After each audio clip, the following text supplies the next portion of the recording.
點解揾極都冇外星人？科學家驚人發現，可能我哋住錯咗宇宙。各位觀眾，大家好啊！我係泡泡，又到咗網絡補血站嘅時間啦。最近有科學家提出咗一個相當大膽嘅理論模型，嘗試解釋點解我哋一直探測唔到外星文明嘅跡象。呢個問題就係著名嘅費米悖論。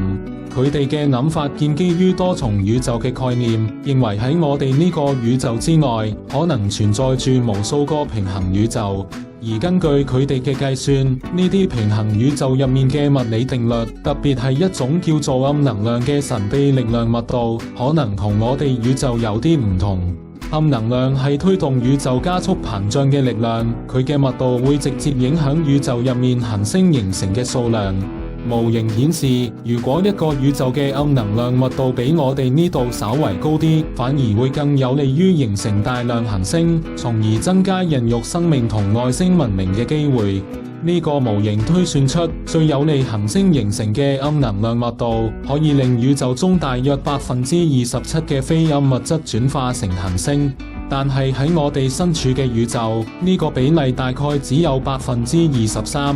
換句話講，我哋呢個宇宙可能唔係最旺丁嘅宇宙，行星數量相對較少，變相令到外星生命出現嘅機率都低咗。呢個講法完全係基於理論推測，而且假設咗多重宇宙係真實存在，呢一點目前仲係科學上未有定論嘅。泡泡覺得呢個諗法真係非常突破常規，雖然佢仲係一個好初步嘅理論，亦都冇實質證據支持多重宇宙嘅存在，但係佢提供咗一個全新嘅角度去思考費米悖論，或者外星人唔係唔存在，只係喺其他條件更加適合嘅宇宙入面，佢哋出現嘅機率遠比我哋呢度高。呢個講法同時都令人反思，我哋宇宙嘅物理常數究竟係咪咁獨一無二，抑或只係多重宇宙中嘅其中一個可能性？如果呢個理論有朝一日被證實，咁我哋對自身喺宇宙中嘅定位，甚至係揾外星人嘅方法，可能都要重新諗過。